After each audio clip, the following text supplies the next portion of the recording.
Well, hello, friends, and welcome once again to another episode of the 360 Experience podcast. I'm your host, Tim Braheem, and today I will be having a conversation with Scott Einbinder, and I want to tell you a little bit about him. Scott has had a tremendous amount of experience over the course of his career, both in the real estate business and in the mortgage business. He has built and sold a total of 3 companies, 2 as a realtor and 1 as a mortgage professional. Scott has spoken and trained to over 3,000 live events over the course of his career. For 17 years, he has been a trainer predominantly to realtors in the real estate space. And today's episode is going to be a very unique one. If you are a loan originator, I want to highly encourage you to listen to this conversation, to take notes, and to forward it to your realtor partners. There's a lot for them to learn. And if you're a realtor, get ready, because Scott and I are going to unpack a lot of information pertaining to the specific market conditions that we have here at the end of 2024. We're going to cover the NAR ruling and its impact, not just right now, but more importantly, going forward. Spoiler alert, Scott is a passionate believer that this is going to be a sea change in the real estate industry, and that we're just getting started, because as the consumer becomes more savvy, the subject matter of buy-side commissions is going to be in the forefront of the consumer's mind. But we're going to go deeper than that. We're going to talk about what you need to be doing right now as a realtor to transition your business into becoming a better listing agent, and 5 unique places to go to procure listings, and how to develop a listing presentation, and some of the value propositions that you need to be bringing to sellers right now as a realtor as you pursue listings. But we're not going to stop there. We're going to dive into the subject matter of loan originators and realtors partnering on buy sides of real estate transactions, and the incredibly important component of fusing the presentations together between a loan originator and a realtor to bring unprecedented value going forward, and to be able to justify the commissions that you're going to have to articulate as a buy-side real estate agent to buyers. I want to encourage you once again, as originators of mortgages, to have this conversation go viral. There's a lot to learn and a lot for you and your realtor partners to talk about, which is why I wanted to have Scott on the show. I think you're going to find this to be an incredibly valuable conversation. Now, before we get to my conversation with Scott, I want to just start by saying thank you for listening. And if you are a subscriber, thank you for subscribing to the 360 Experience podcast. And if you're not a subscriber, please subscribe. The more subscribers we have, the more I can get interesting people like Scott Einbinder onto this show. And if you like our show, go ahead and give us a like and or make comments on your favorite podcast channel or YouTube. And without further ado, friends, my conversation with Scott Einbinder in the 360 Experience.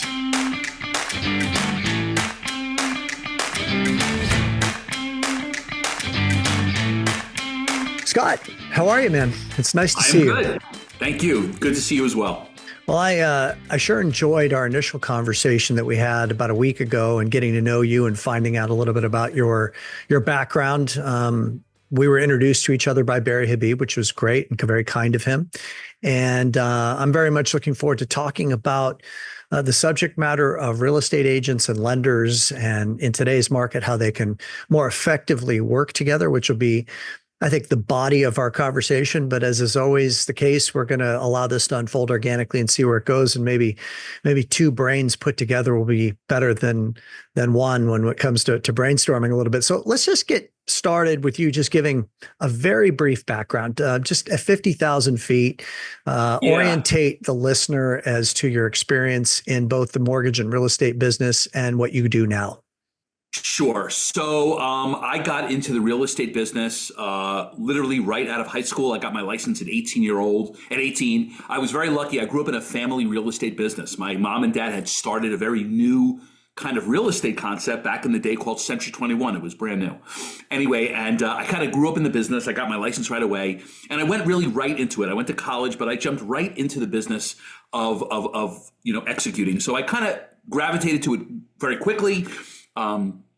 They say to you, get your sphere of influence involved. You get to where you're going to get your business. I had no sphere of influence. I was 18 years old. The only sphere of influence I had were my 5 or 6 degenerate friends that had a combined net worth of about $80 to $85. So the only way I can get business was going out and getting listings outside my sphere. So kind of got involved at a very young age. I did that, kind of played a role in helping the business grow. We grew in just a few years to one of the largest real estate companies in New Jersey. We were then approached by Merrill Lynch. Merrill Lynch approached our firm. They were purchasing the top 100 real estate companies in the country. It was very fortunate. It was very fortunate for my parents. It was a real exit strategy for them. While it kind of changed my direction, it was great for them. They kind of made an offer they couldn't refuse. They sold the company, retired to Palm Beach, Florida. I had to sign a non-compete for 5 years, so I went into the mortgage business. Started a mortgage company right away, leveraging my relationships. I had a very, very good run there. My business evolved, and after about 10 years, I was approached to sell my company. I was approached by a very large firm who ultimately ended up acquiring Chase Manhattan Bank. Chase ended up acquiring me. So I was kind of 2 for 2 in the selling department. I then went back into the real estate space with a very innovative business model called YHD, Your Home Direct. If you were located in New Jersey, New York, you certainly knew us. We were a very, very different business model. We were starting to, we kind of were the first company that went outside the multiple listing service to acquire buyers. And we were doing it for, they call it discount commissions, but it was lower commissions. And while we were really kind of hated because we were a new model, and we'll talk more about that, we were closing hundreds of homes a week just in New Jersey. I kind of rode that through pre-launch. We were closing, a lot of real estate. We had 250 realtors that worked for us, all on salary, all given company cars and health benefits. But the model was changing and the forces were changing. And, as lightning struck, somebody came along and made us an offer to buy our firm. So I was involved in that facilitation. I sold my equity position in that firm at the time and got into the speaking business. How did I do that? After I had sold my interest in that business, I was kind of 3 for 3. Somebody invited me over to speak at their office, and I did so just kind of as a favor. And the next day I got a phone call from a real estate broker who called me up and said, "Hey, Scott, I heard you just did a seminar."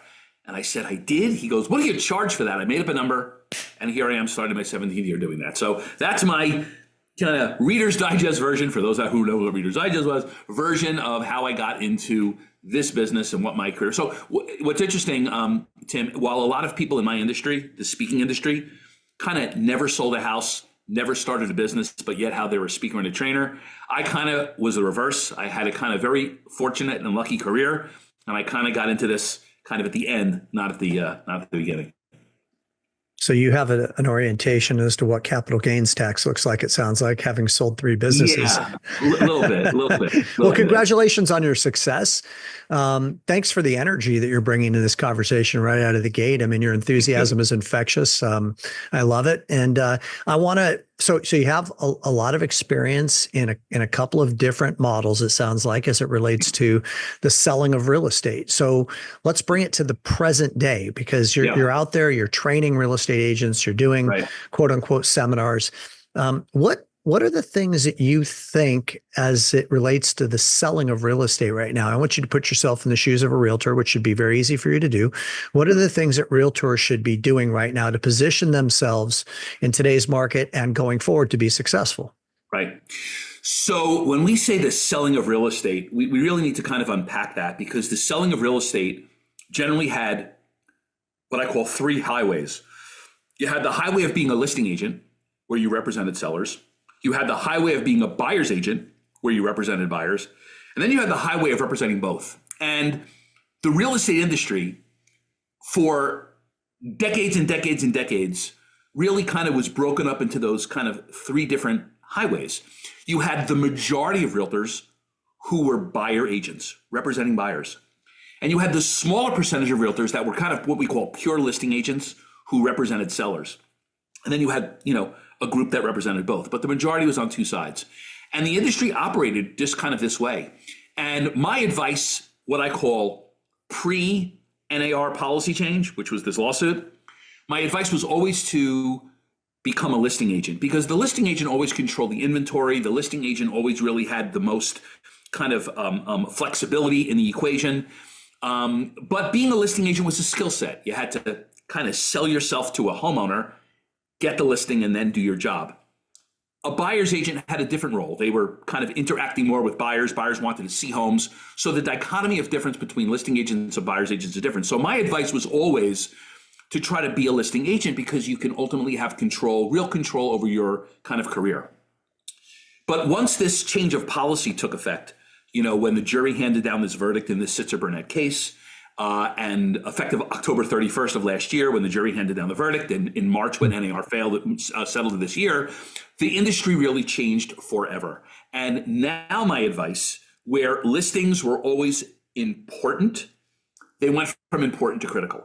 Because given the new way in which real estate agents have to operate, buyer agents have to do something, Tim, that they never, ever had to do before.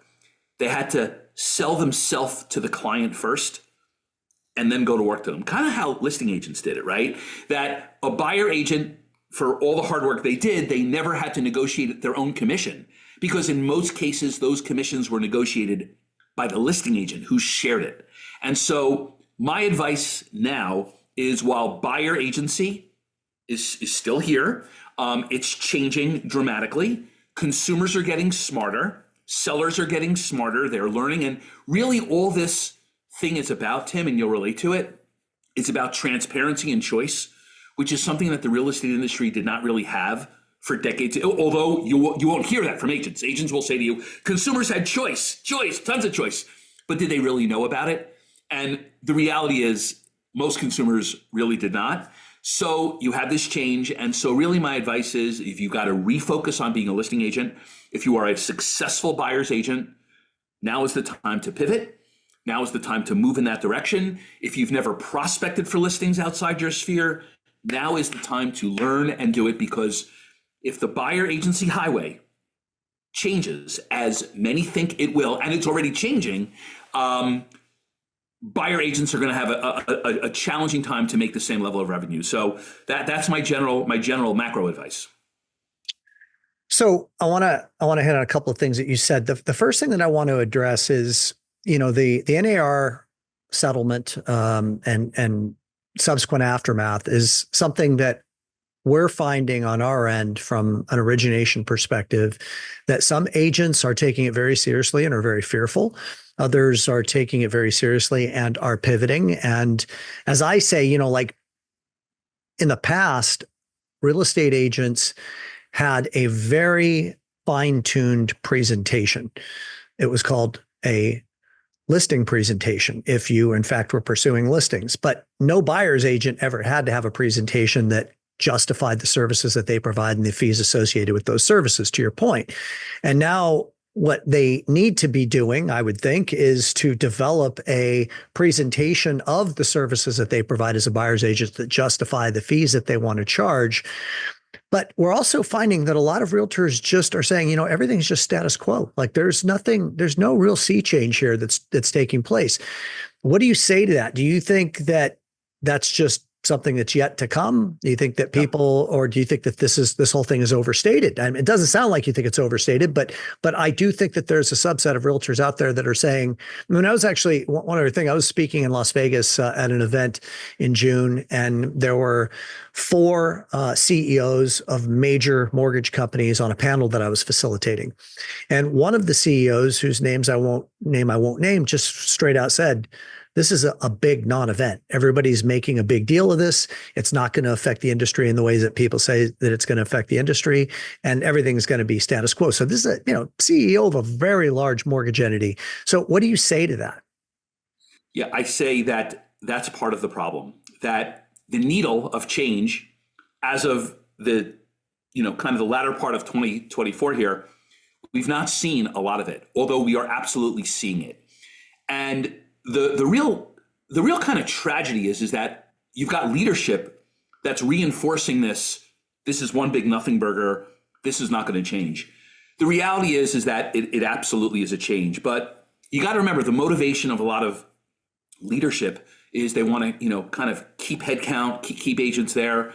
I can tell you that my clients, which are predominantly listing agents, they're all seeing the change, because there is a group that I think leadership is completely underestimating, which is the consumer, which, quite frankly, I think both the real estate and mortgage industry underestimates, and the consumer is getting a whole lot smarter.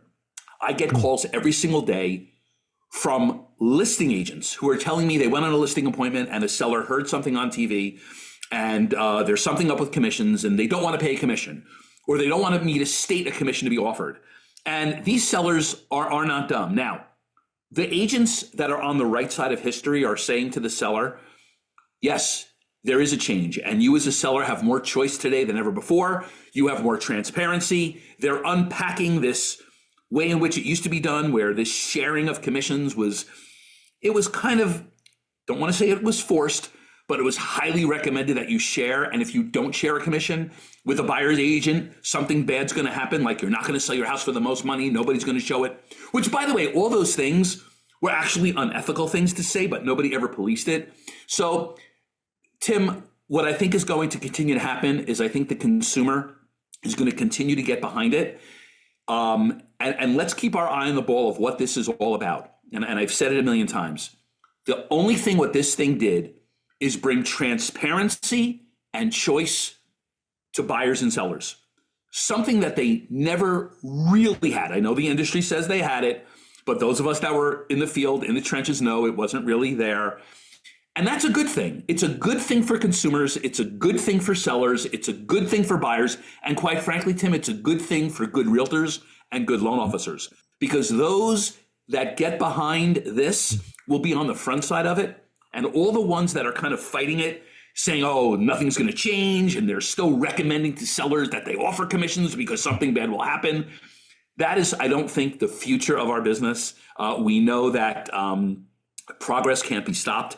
And that's, Tim, not even counting on the DOJ taking further action in the decoupling of commissions. So my advice is to leadership, and I talk quite frankly to them, is that if you're hoping and praying and banking on that we're going to go back to the old way of doing things, and consumers aren't going to have more understanding and knowledge and transparency, and there's not going to be people that are going to be educating the public more and more, I think it's a very, very tactical mistake. It's the same thing, Tim. If you remember back in the day of Dodd-Frank, when all of a sudden they started to talk about being more transparency and more disclosure in the mortgage business. And again, I speak both real estate and mortgage business fluently.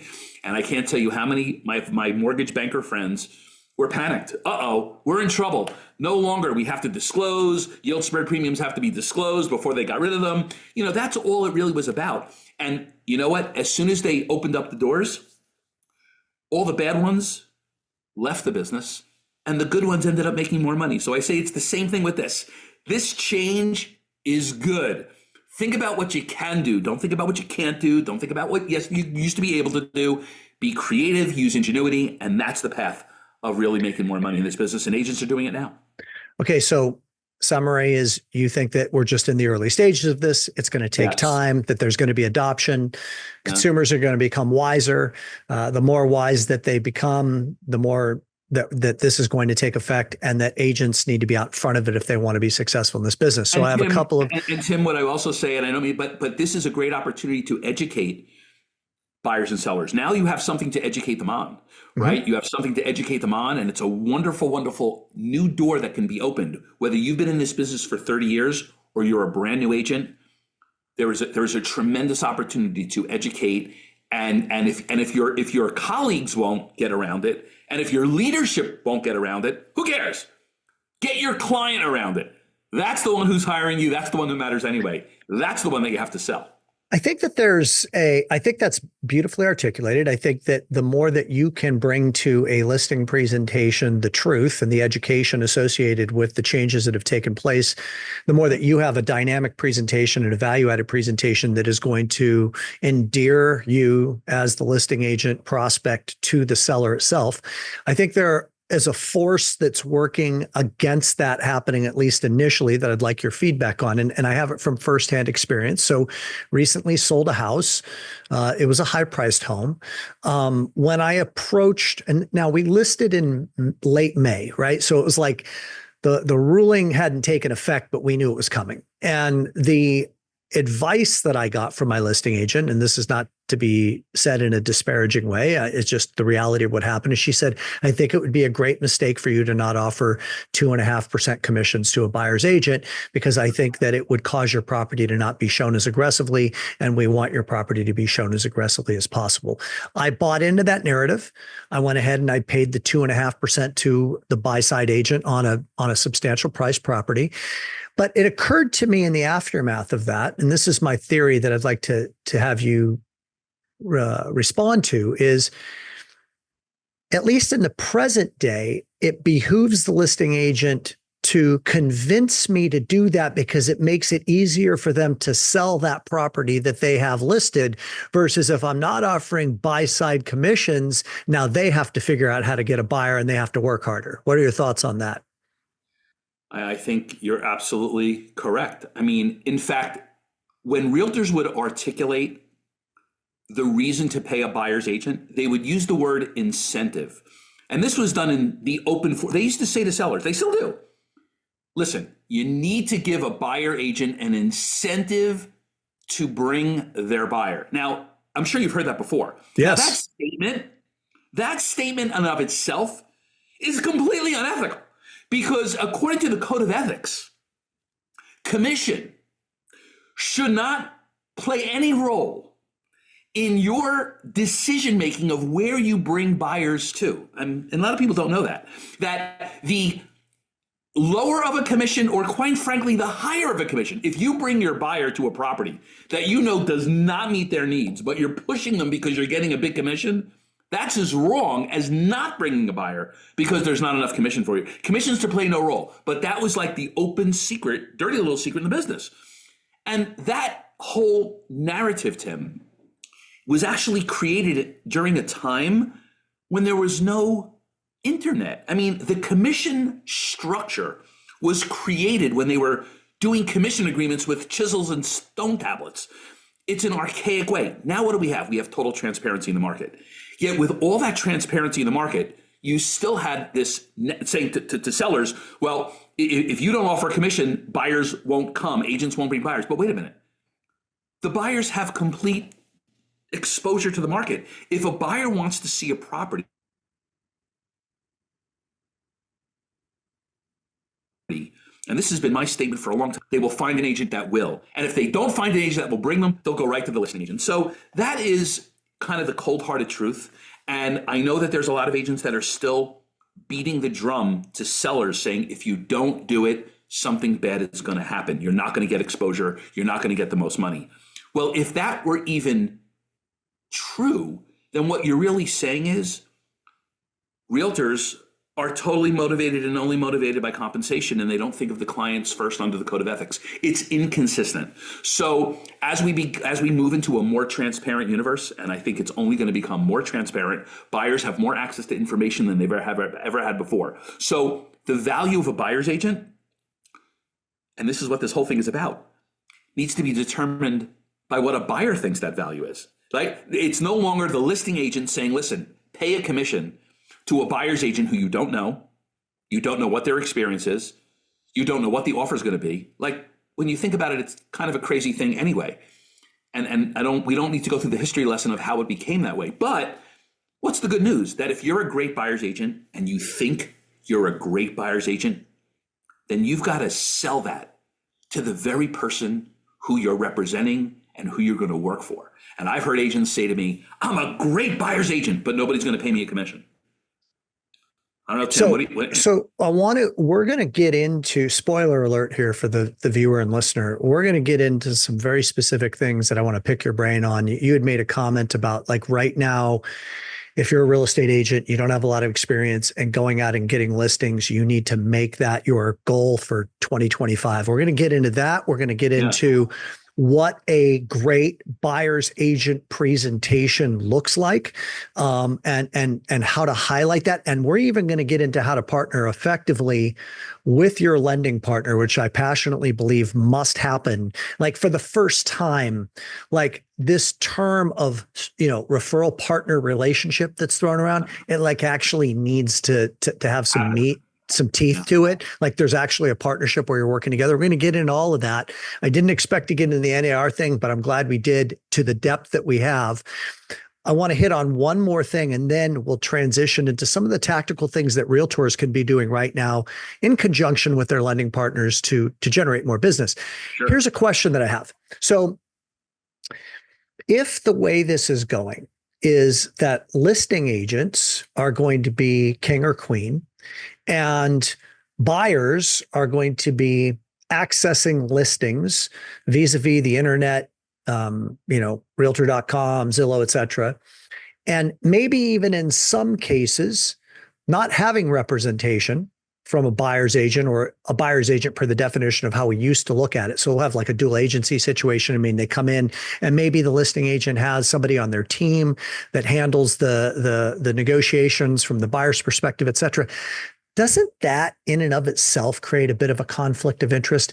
And I'll tell you, I have a personal view of this through a lens of experience, which is that I own a home in Costa Rica. It's in a community where the one entity in there has a monopoly on listings. Like they're literally the only show in town. No house is sold in this community in 10 years from any entity other than this entity in this gated community. The problem is that you never have representation that is for the buyer. It's the same person that is representing seller and buyer, and then you get into negotiations and human nature kicks in. And how is it possible for someone to truly negotiate both sides with neutrality rather than having some kind of an angle? Doesn't that create an even greater conflict of interest by this ruling? Before I answer that, let me ask you a question in the mortgage business. When a borrower comes to a loan officer, does the loan officer have a conflict of interest? Yes, of course. They want to make as much money on the loan as they possibly can, depending upon their income structure. In theory, and I say in theory, the loan officer is there to try to, serve their buyer, their borrower, educate and help them make a prudent financial decision. Make a good decision, but they're also there to represent and protect the institution they work for. And the good loan officers do this successfully every day of the week. Insurance brokers. There are many industries. Yeah, but hold on 1 sec. Sorry to interrupt, but I think that they're like what you're talking about here, if I'm hearing you correctly, is like a long time originator I was. So the reputation of my institution that I'm working for would be like me crossing a boundary and creating fraudulent documentation on a loan file to get the loan funded so I get paid to the detriment of my company. Okay. Yeah, that's egregious. Okay. But we're not talking about that. What we're talking about is on a daily basis, I'm representing you as the buyer and I'm representing somebody else as the seller. And I'm right in the middle of that. And I have to negotiate. And you're telling me, hey, my bottom line is this. I'm not paying any more than that, but don't tell the seller that. Like I'm willing to come up 50 grand, but don't tell the seller that. Like, how does that get sorted out? So the nice part about it and why dual agency, first off, dual agency has been done for years and years and years. Yes. And the argument that the buyer even the defendants in the case said is that an agent can't do both properly, even though they do it all the time. I mean, that's the one thing that the argument is that it's already done. 25% of the transactions are already done in dual, so it's already an existing protocol. The reality is, Tim, is that agents don't really understand what fiduciary means. And here is the $64,000 question. Can one agent have a fiduciary to both sides? Now, dual agency, that's what you get. And there are laws around this where the dual agent, the listing agent, has an obligation to now represent both sides honestly, fairly, and not reveal secrets or proprietary information to the other side. And can that be done effectively? And the answer is it's done all the time. And the answer is absolutely, but you have to be trained for it and you have to understand it. There is no argument that you can win for both sides. They make the analogy is always made with attorneys. They go, attorneys don't represent plaintiffs and defendants. And that's a wrong analogy, because a plaintiff and a defendant usually want two different things. There's a winner and a loser. Dual agents are dealing with two parties, Tim, that want the same thing. They both want. So a good listing agent who's properly trained knows how to find compromise, solutions, and bring actually people together. That's what skilled dual agents do. If you're not skilled and trained, you don't know how to do it. So there's narrative that you have to win. There has to be a beating of the other side. That's not the case. And you can do it. You can represent both parties without revealing secrets or proprietary information.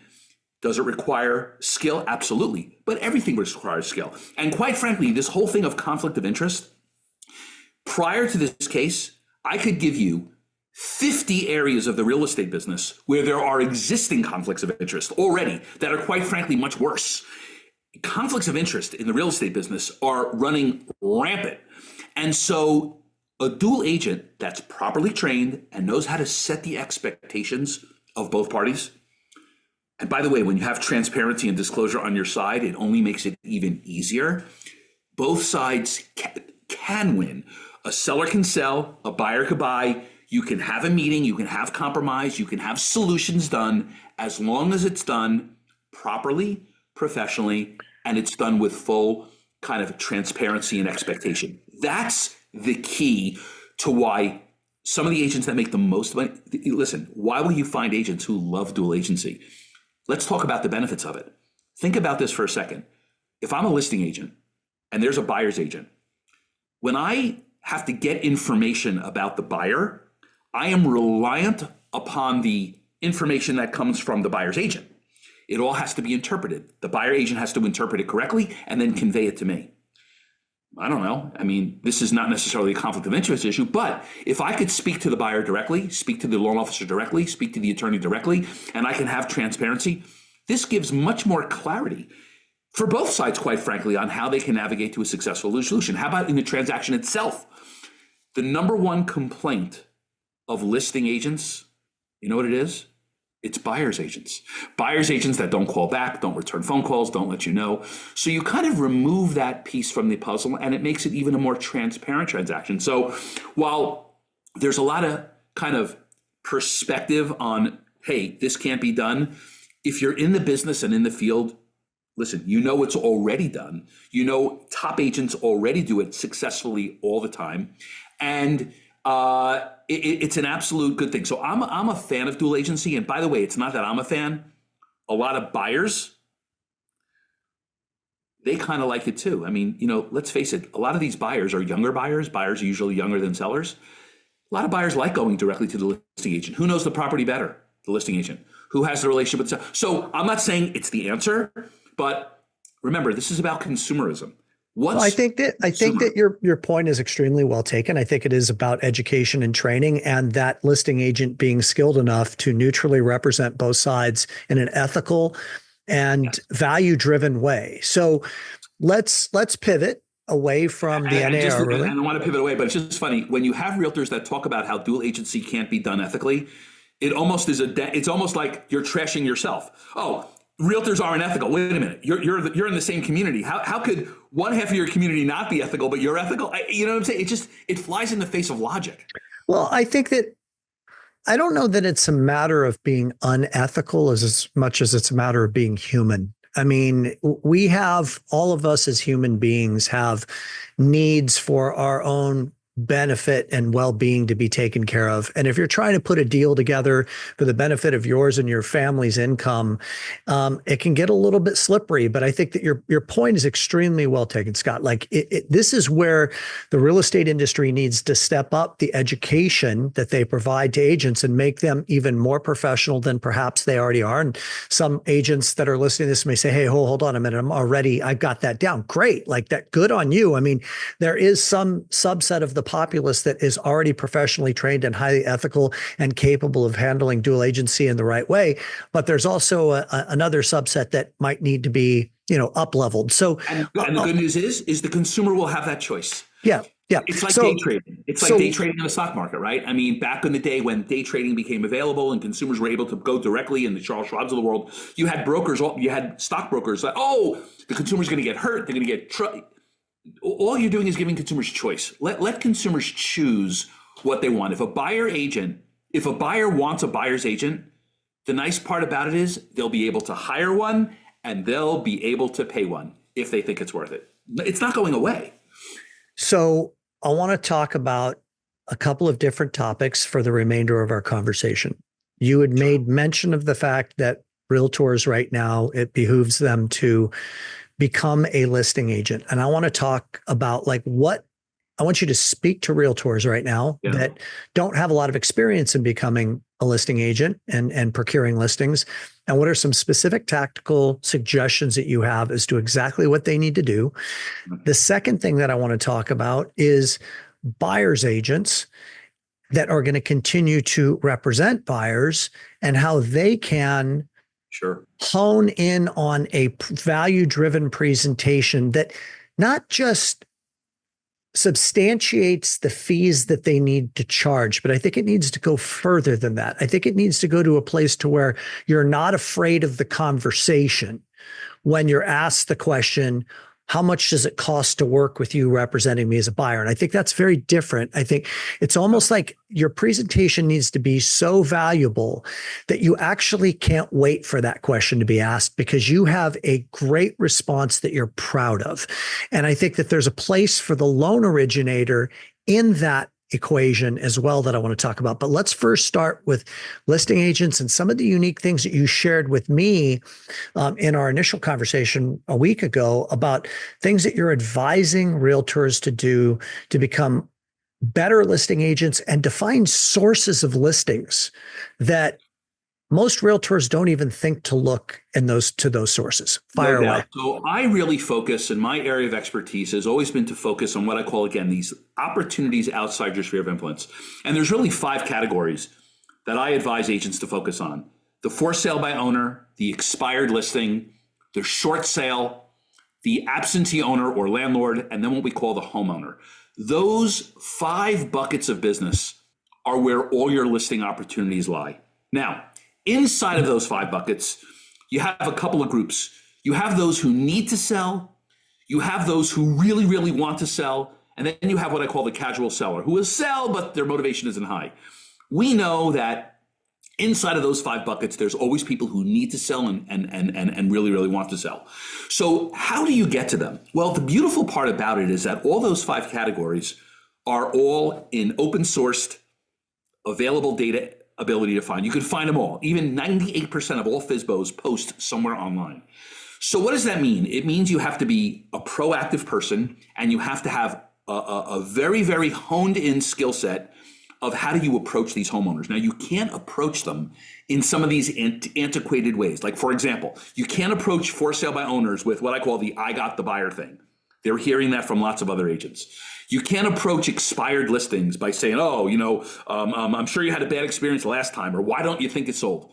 So what you have to do is you have to take the methodology of approach and change it. So for example, with the for sale by owners, one of the things I recommend with for sale by owners is rather than go for the listing, go for the relationship. And what does that mean? That means when a FSBO puts their house on the market and they're on the market for less than 30 days, don't go after the listing. Figure out how to become a resource to them. And what kind of resource can you be? Well, be a resource of really different information. Don't bring them the comps, right? They can get that on their own. Go much deeper. Bring them some really, really detailed information. Like, varying list to price ratios, various price reduction strategies that have happened within the community. Bring them some negotiation ideas and some strategies. Actually look to become a resource with good information. Now, what's the idea? The idea is that with all the information you can give a for sale by owner or any of these categories, their difficulty is in the execution. But if during their incubation period of going from a motivated seller doing it on my own to one that becomes discouraged, and you've done the right things along the way and you've really built the relationship with them by staying in contact, by providing good information every week, by giving them updated data reports, by really becoming a valuable resource rather than just this annoying person calling looking for a listing, that's the doorway to get inside some of these opportunities. So the idea is that these 5 categories, there are different unique approaches in each one. And my whole approach from a macro level is rather than kind of position yourself as trying to sell yourself as some great reactionary agent that knows how to respond to problems and respond, position yourself as a proactive agent. Do things in a proactive manner. Bring different ideas and strategies to these individuals to give them a different sense of what your value proposition is in the relationship. Most realtors themselves believe that they get the seller more money. Well, what are you doing on like how is that really being effectuated? Rather than trying to focus on this, I'm going to sell your house for top dollar concept, why not reposition yourself as what I call a net dollar strategist? Give certain net dollar strategies and solutions and bring sellers a different perspective on what a real estate agent can even do. And I think we had talked about that earlier when we were having our conversation. This idea that we do inspections and appraisals and title searches kind of after we have a deal, all those things should be done way up front and position your sellers in a much stronger position from a negotiating position. So these properties and these deals aren't renegotiated. And that's just, I call it a risk reduction. So let's slow that down. Let's slow that down because you're hitting on a lot of things that are really valuable. And I'm a little bit fearful that somebody might not be able to digest all this information as quickly as you're articulating it. Yeah. So the first thing that I'm hearing you say is to think a little bit more proactively as to how you can be unique in approaching a for sale by owner or an expired listing and have a plan. Like what I'm offering, and I think this is what you're saying, is like spend some time thinking about what is my marketing plan, my sequential plan on a week-to-week basis over the course of 6 to 8 weeks that I can easily implement. I build it one time and I put it out there and drip on people. And you could infuse into that plan something such as like a lending strategy as well. Rather than discounting the price of your home by $20,000, we might want to do a seller subsidized buy down and have a uniquely associated interest rate with this property that is 3% lower or 2% lower than the going market rate, and market the savings. And if you're a FSBO, to your point, you're going to be looking at that and going, that sounds fantastic, but I have no idea how the hell I'm going to implement that. Now you're substantiating why it might be valuable to have a listing agent, but it has to be a plan, rinse, wash, repeat that you consistently deliver. The second thing that I'm hearing you say, and this is the part that I want to drill down a little bit more deeply, because I thought this was really brilliant in our conversation that we had last week, is around this idea of doing all the reports up front, right? Like explain to the listener now why that's important and how that generates this net result that is very different than the number that we're mostly fixated on, which is that gross headline number, but isn't really the important number. Yeah. It never made sense to me when we would negotiate purchase prices only to have them renegotiated after we had a negotiated price. And that's because, and I used to say to sellers, home inspections aren't even really home inspections. They're just renegotiation tools. But these numbers are much worse because for every dollar of repair that a buyer finds, they look for $2 to $3 off in price. So what if we kind of did it differently and we did these reports up front and we not only learned of the dollar of repair, but maybe you could fix it for 50 cents. Now that wouldn't just save you $1, that would save you maybe $3 on the negotiated price. And the idea is that has an impact on a seller's net. Same thing with title. Why do a title search after weeks after, days after you have a listing or a deal, right? Because if there's an issue, the seller has to fix it. Usually it's more expensive if it's found later in the game than earlier in the game. And again, you take away from a seller's savings by taking care of these things early. And again, reinforcing this kind of net dollar way of thinking. So the idea is that, as you said, these are examples of solutions that we can put in place for sellers that really speak to a better net dollar experience. You had mentioned about the seller concession, maybe the most misunderstood tool in the industry.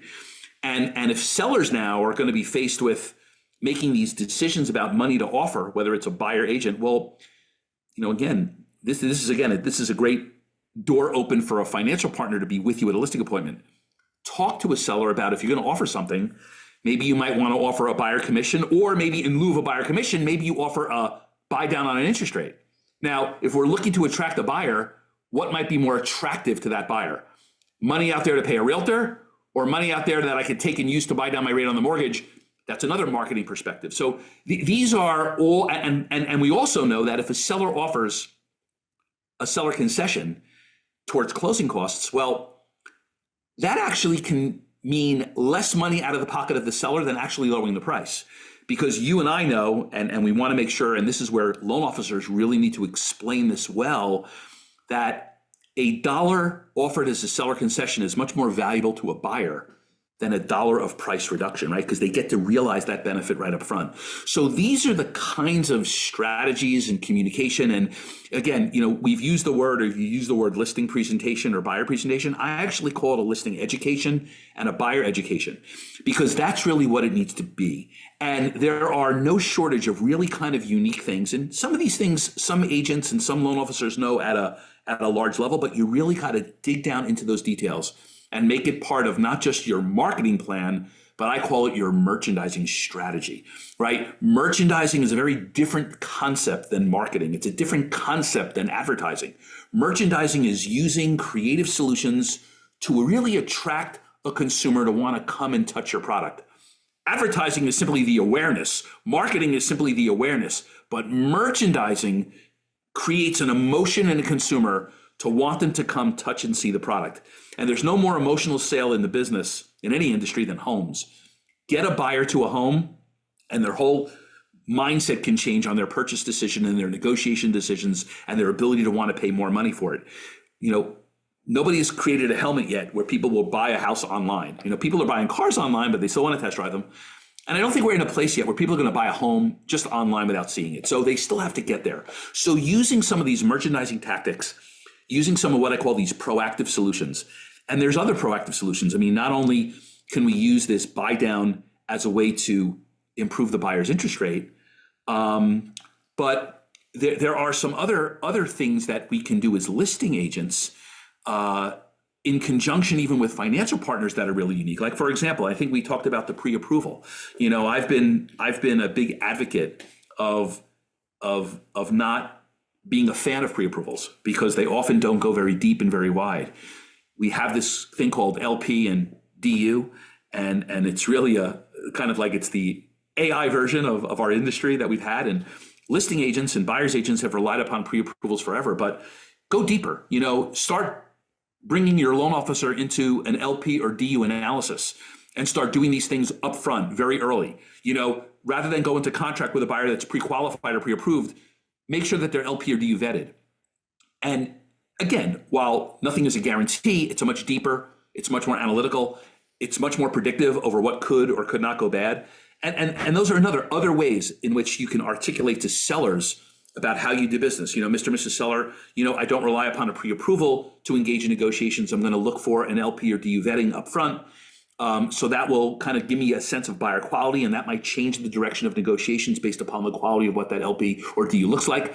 Again, these are examples of ways in which realtors and, quite frankly, and loan officers can recalibrate on how they articulate and how they do business and how they can bring more value to their sellers and quite frankly, also to the buyers. You mentioned, what can I do as a buyer's agent to We'll get there. We'll get there in a sec. I want to definitely go to buyer's agents and how they can partner with lenders. And you kind of tiptoed into that just now with the DO and LP thing. Yeah. But back to the listing agent side, I mean, I think that what you're sharing here is extremely important and very brilliant. In our dialogue that we had, a week or so ago, I referenced the fact that I had, a substantial dollar figure associated with all of the reports that the buyer did on the home once we were entered into contract. And we both know that once you enter into a contract, especially if you're the seller, you start to emotionally move on from this home that is yours that you're living in, and you start making plans for a new home and lining up moving vans and all of that. And while that's all happening, you've got the buyer that's doing this, diagnostic on the house with a whole bunch of outside service providers that actually have an incentive to jack up the price associated with their estimates. The chimney guy comes in at $9,700 on a chimney that I had been using for 5 years without any problem at all. And the termite guy tells you that you need an entire decking replaced where it's like debatable whether you need to, et cetera, et cetera. And what you're highlighting here that I think is so brilliant is I wish that my agent would have come to me prior to and said, look, the last thing in the world that I want to have happen is to enter into a contract with a prospective buyer and then give them free reign over the property and doing their own assessments of what's wrong with this property so they can, as you point out, renegotiate with you on your sales price once you've already entered into a contract. Let's get out in front of that. Let's make sure that whatever repairs we think we need to make, and as you pointed out perfectly, at 50 cents on the dollar rather than $3 on the dollar, we get those done. And then that way, when they come back with their own set of reports, if they choose to do them, and they may just choose to not do them because they may look at these reports and say, you know what, I'm not going to spend the money on my own report because I'm looking at this one and all this was remediated. If they choose to do so, at least you have a leg to stand on in your negotiations back with them. Whereas in my case, I didn't. Right? This is the first set of termite reports. This is the first chimney report. This is the first soils engineering report that I had seen. And all I knew was that the number came out to an awfully big number.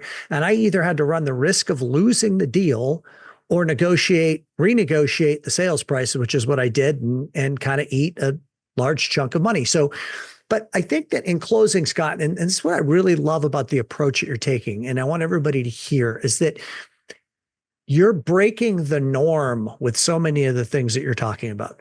You're creating differentiation from every other real estate agent that you're competing against in the way that you're presenting yourself. You're showing uniqueness, you're educating, you're adding value up front, whether it be for a FSBO that you don't have yet, or an expired that you're trying to procure, or just somebody that you got off the street. And that's the part that I really want everybody to be taking away from this is, how do you take 2 steps backwards and ask yourself the question, what do they want? I kind of call this empathic marketing. Like, what does that person that I'm marketing to, that I'm selling to, really want and need? And how can I provide that and be unique and different so as to win the business, or better said, earn the business, which is what we should all be doing.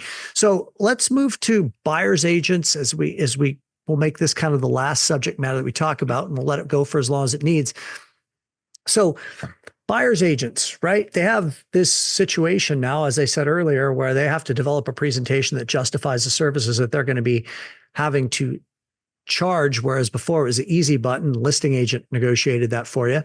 And how do you suggest that they bring loan originators into the fold to help them in their efforts through true partnership to become more successful? So first off, there couldn't be a better time. And I don't think it's just the loan officer.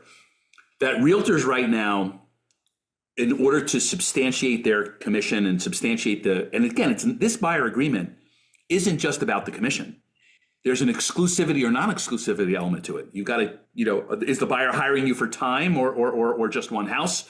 So there's a lot of components. There's more than one component to this buyer agency agreement. It's a list of services, it's commission that they're going to pay, whether it's exclusive or non-exclusive. So it's beyond that.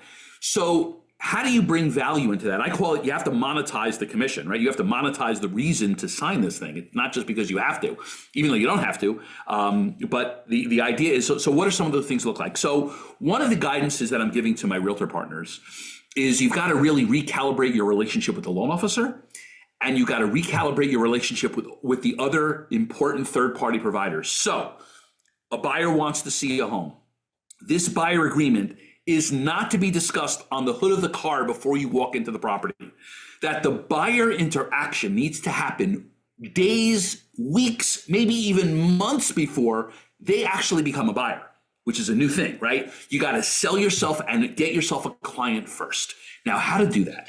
When you meet with that client, you should have already prearranged your partners to be with you at that meeting. So no longer would it even just be me meeting a buyer, that when you meet a buyer, you should show up at that buyer's home. When was the last time a buyer agent drove to a buyer's home to sell themselves on their services before they come? No one ever did. I mean, on a listing you would do it, but on a buyer you don't do it. So you might have to be more proactive in going to them. You sit down, you meet with them, and your buyer education, which should be formalized just like a listing presentation, but it's got to be filled with good things and unique things. But one of those things need to be the value of your partnerships. And so the realtor stays in their lane, talks about all the realtor type things they'll do for the buyer.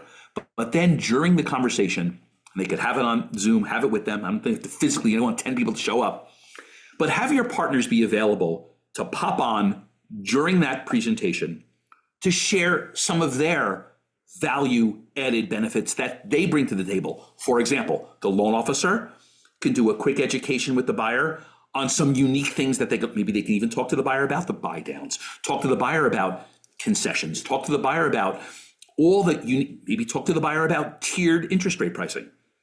Maybe talk to them about a credit analysis to maybe push their score up 1 point.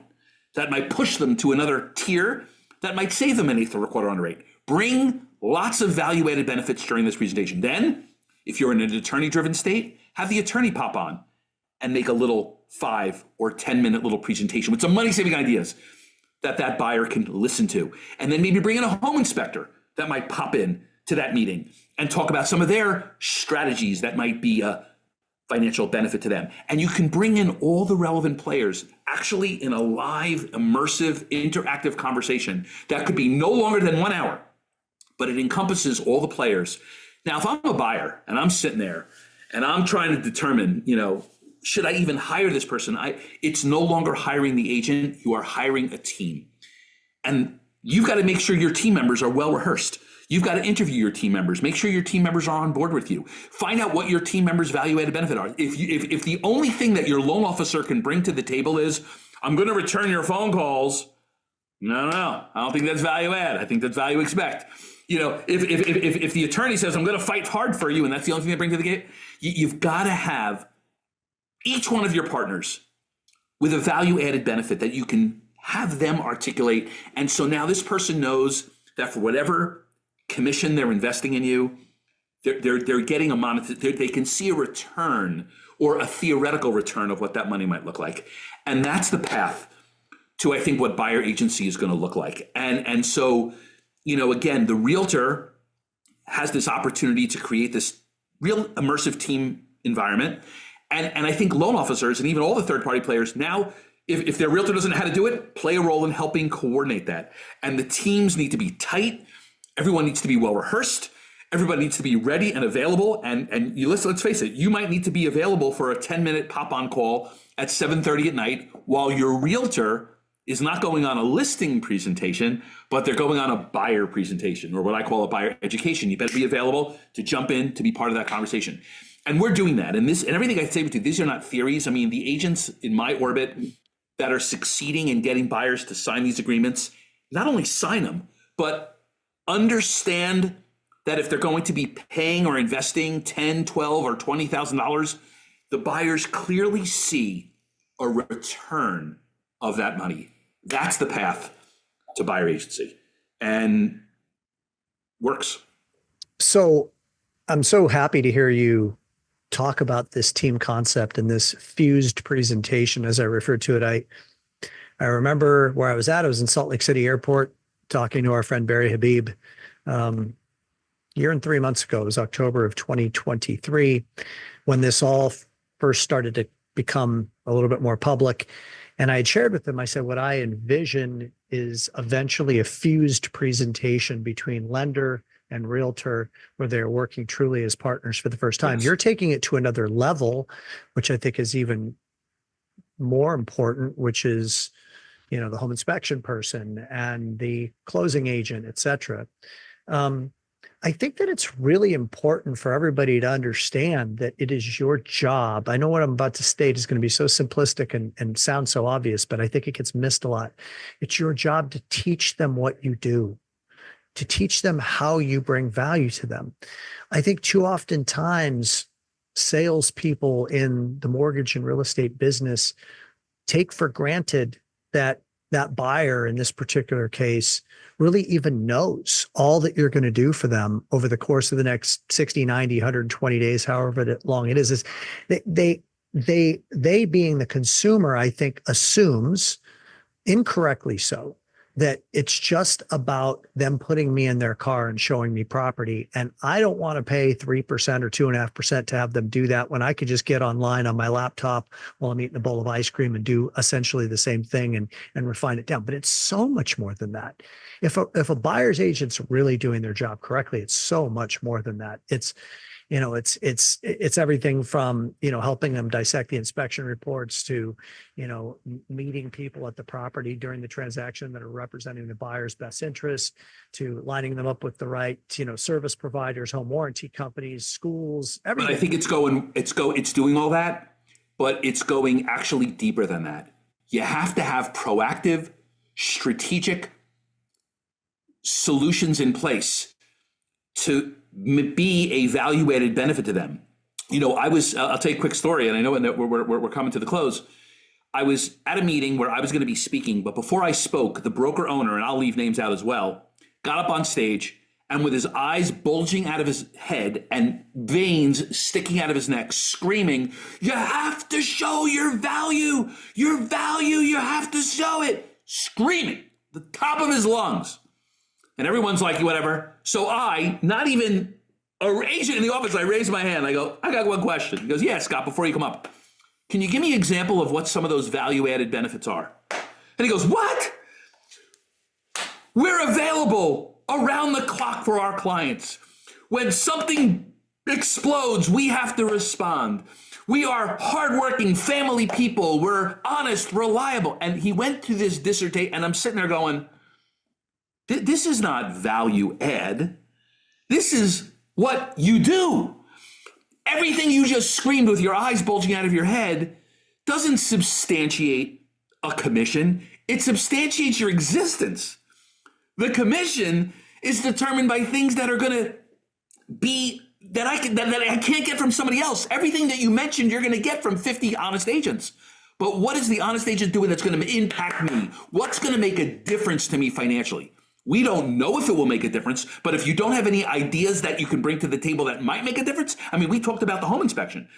You might do one of these home inspection reports for a seller, and in a rare case scenario, the buyer may not even want to do an inspection. Let's just say that it doesn't matter whether they do it or whether they don't. The idea is that you're making suggestions to people that might make an impact. And you brought up Barry. The one thing about Barry that one of the first things Barry taught me 1,000 years ago, and I never forgot it. He says, your job really isn't to teach and show. Your job is to make a difference. If you can't make a difference to somebody, no one needs you.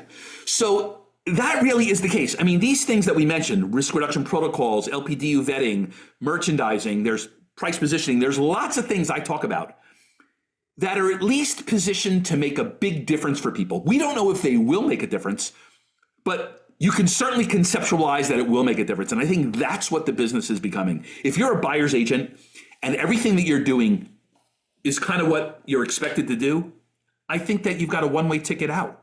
You're done.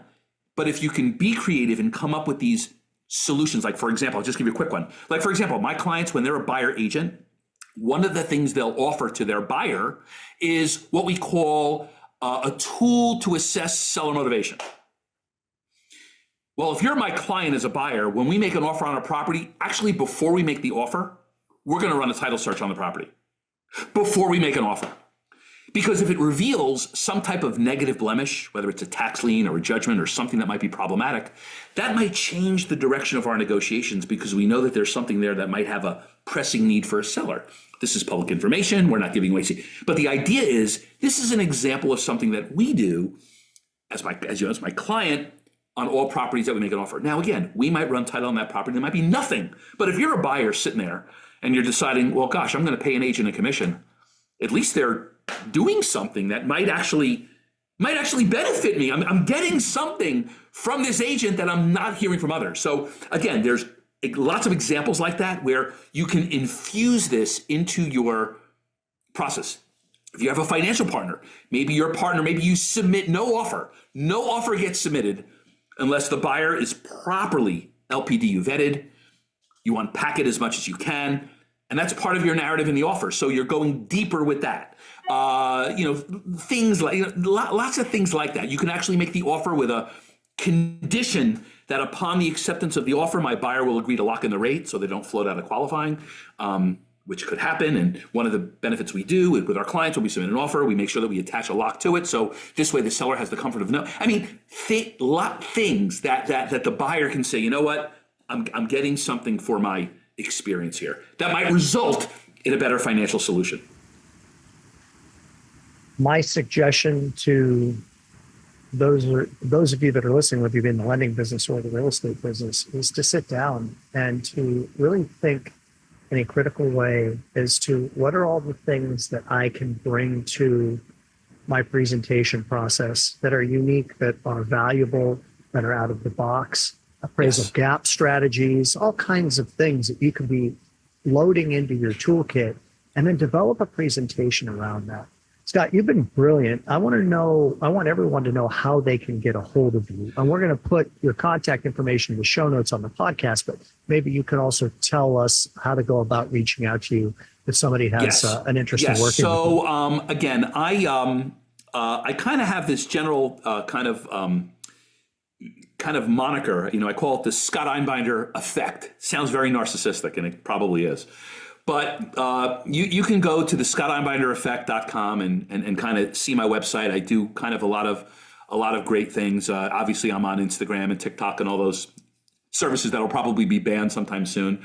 But really, everything that I do, and this is one of my differentiators, is I'm a very custom player. I think that there are no two agents alike. And I think there's no two brokerages alike, no two loan officers alike. But my contact information, obviously, I like to sit down. I like to have a verbal conversation with my clients to see what's their need, where are they finding weakness, where are they finding strength, how can I unpack? So I'm not just a speaker. I don't even like those terms. I don't like the word trainer. I think that's what you get in the zoo. I consider myself to be, Tim, more of a motivational sales strategist, where I think that my skill set has been to kind of provide some unique solutions in there. So the best way to get a hold of me, quite frankly, is to call me. My phone number is 732-809-3496. I'm sure that'll be somewhere, but you can certainly Google my name and find me. I'm easy. You Google my phone number. I'm the most easily found guy out there. But I really like to unpack it on an individual basis. I consider myself to be the type of person where I like to say I like to lean into the top 20%. And when I say the top 20%, it's 20% of mentality. Those who are all about change and adapting and pivoting. If you're not changing, you're dying. And I think we've got an industry, both real estate and mortgage, that can get stale. And I love being part of those new solutions, new ideas. I've been doing this my whole life. I've done nothing other than mortgages and real estate. And Tim, this is the single greatest chapter that we are coming into, both from a mortgage business and from a real estate perspective. The people that make it through are going to triple their income, because maybe good or bad, I think a lot of the people that are part-time players are going to leave the business, and you're going to be left with the quality professionals. And all that business that would have gone to some of those other players, they're going to land in your lap. So that's what I do. Scott, thank you so much for taking time out of your busy schedule and providing so much value in this conversation. And Tim, thanks for what you do. I know you do a lot of I've listened to a lot of your stuff, and you pick up so quickly, and you've got your finger on the pulse. You always have, and it's an honor to talk to you, and it's a pleasure. And thank you so much for the chance to share some of my views with you. Well, and your listeners. I'd love to explore how you and I can continue to work together and bring value to the real estate and origination business. So we'll do that offline. But for everybody that was a part of this conversation today, I hope you enjoyed it. I'm sure you got a ton of value. And we look forward to the next episode of the 360 Experience. Thanks a lot, everyone, for tuning in. Bye-bye.